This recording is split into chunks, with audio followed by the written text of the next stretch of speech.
Hi friends, welcome to education concepts.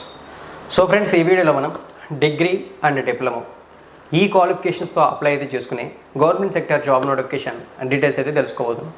Especially మీకు government సెక్టర్లో forest department జాబ్స్పై interest ఉన్నట్లయితే ఇప్పుడు ఈ వీడియోలో మనం తెలుసుకోబోయే జాబ్స్ ఏవైతే ఉన్నాయో ఇవి ఫారెస్ట్ డిపార్ట్మెంట్కి సంబంధించినటువంటి పోస్టులే.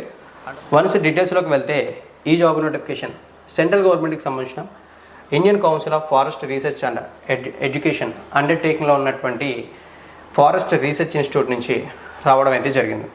ఇవి సెంట్రల్ గవర్నమెంట్ జాబ్స్ కాబట్టి ఈ జాబ్స్కి all over Indian citizens both male and female candidates ఇద్దరు కూడా అప్లై చేయొచ్చు. ఇక నోటిఫికేషన్లు ఎటువంటి పోస్టులు ఉన్నాయనేది చూస్తే యాక్చువల్లీ ఈ నోటిఫికేషన్లో మనకి 2 కేటగిరీలకు సంబంధించినటువంటి పోస్టులు ఉన్నాయి.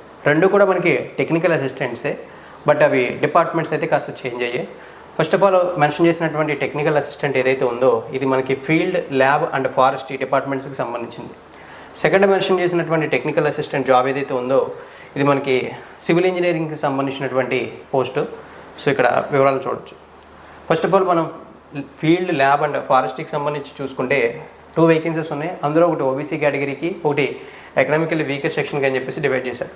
ఇక సెకండ్ పోస్ట్కి సంబంధించి చూసుకుంటే సివిల్ ఇంజనీరింగ్ సంబంధించి ఒకే ఒక పోస్ట్ ఉంది, దాన్ని ఓబీసీ కేటగిరీకి కేటాయించారు. అయితే మనకి పర్ మంత్ విత్ ఆల్ అలవెన్సెస్తో 50 నుంచి 60 వేల మధ్యలో శాలరీ అనేది రావడం జరుగుతుంది.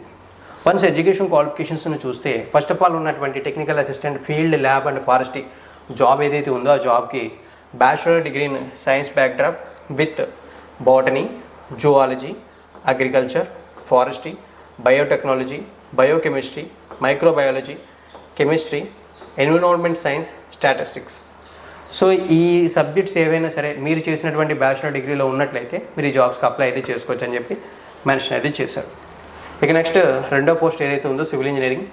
ఈ జాబ్కి మీరు 3 years డిప్లొమా పూర్తి చేస్తుంటే అప్లై చేయొచ్చు. అది సివిల్ ఇంజనీరింగ్కి సంబంధించినటువంటి డిప్లొమా, అది కంప్లీట్ చేస్తే ఈ జాబ్స్కి అప్లై చేయొచ్చు అని చెప్పి మెన్షన్ అయితే చేశారు. ఈ జాబ్స్కి అప్లై చేసే క్యాండిడేట్ ఎవరైతే ఉంటారో వాళ్ళ మినిమం ఏజ్ చూసుకుంటే 21 years, మ్యాక్సిమం 30 years వరకు అప్లై చేయొచ్చు.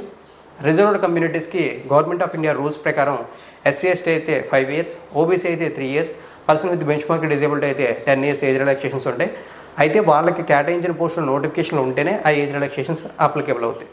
యాక్చువల్లీ నోటిఫికేషన్ మనకి last month 15th August release అయింది. ఆన్లైన్ అప్లికేషన్స్ కూడా సేమ్ డేట్ నుంచి తీసుకుంటున్నారు.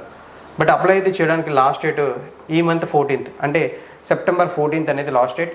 ఇఫ్ ఇన్ కేస్ మీరు ఈ జాబ్కి అప్లై అయితే చేయాలనుకుంటే 1100 రూపాయలు అప్లికేషన్ ఫీజు పే చేయాలి. ఈ అప్లికేషన్ ఫీజు అని తర్వాత రిక్రూట్మెంట్ ప్రాసెసింగ్ ఛార్జెస్ అని చెప్పి 2 కాంపోనెంట్స్గా డివైడ్ చేశారు. బట్ ఈ నోటిఫికేషన్లో ఓబీసీ, ఎకనామికల్లీ వీకర్ సెక్షన్ కేటాయించిన పోస్టులే ఉన్నాయి కాబట్టి అప్లికేషన్ ఫీజులో ఎటువంటి ఎగ్జామ్షన్ అయితే ఉండదు. సో టోటల్లీ 1100 రూపాయలు పే చేయాల్సిన అవసరం అయితే ఉంది. ఇక్కడ వివరాలను క్లియర్గా చెక్ చేయండి. ఇక సెలక్షన్ ప్రాసెస్ అంటారా, మనకు ఒక రిటర్న్ ఎగ్జామ్ అయితే ఉంటుందని చెప్పేసి మెన్షన్ అయితే చేశారు. ఆ రిటర్న్ ఎగ్జామ్ అనేది కంప్లీట్ చేసి బెస్ట్ పర్ఫార్మెన్స్ ఇచ్చిన క్యాండిడేట్స్ ఎవరైతే ఉంటారో వాళ్ళని షార్ట్ లిస్ట్ చేసి వాళ్ళకి జాబ్స్ ఇవ్వడం జరుగుతుంది. ఈ రిటర్న్ ఎగ్జామ్ ఏదైతే ఉందో ఈ ఎగ్జామ్లో సంబంధించినటువంటి ఎగ్జామ్ పేపర్ అనేది బైలింగ్వల్లో ఉంటుంది, అంటే హిందీ అండ్ ఇంగ్లీష్ లాంగ్వేజ్లో ఉంటుంది. ఎగ్జామ్లో చూసుకుంటే టోటలీ 100 మార్క్స్కి పేపర్ అయితే ఉంటుంది. అలాగే అదేవిధంగా 100 క్వశ్చన్స్ ఉంటాయి, అంటే ఒక్కొక్క క్వశ్చన్ ఒక్కొక్క మార్కింగ్ క్యారీ చేస్తుంది. దాంతోపాటు నెగిటివ్ మార్కింగ్ కూడా ఉంది. నెగిటివ్ మార్కింగ్ చూసుకుంటే 1/3 నెగిటివ్ మార్కింగ్ అప్లికేబుల్ అవుతుందని చెప్పి మెన్షన్ అయితే చేశారు. ఎగ్జామ్ రాసిన తర్వాత మీరు ఎకనామికల్లీ వీకర్ సెక్షన్ అయితే మీకు 50% ఆఫ్ మార్క్స్ రావాలి క్వాలిఫై అవ్వాలంటే ఫస్ట్ ఆఫ్ ఆల్. అలాగే ఓబీసీ అయితే 40% of marks, economically weaker section physically handicapped అయితే 45, ఓబీసీ ఫిజికల్లీ హ్యాండిక్యాప్డ్ అయితే 40% క్వాలిఫైడ్ మార్క్స్ అయితే రావాలని చెప్పేసి మెన్షన్ అయితే చేశారు.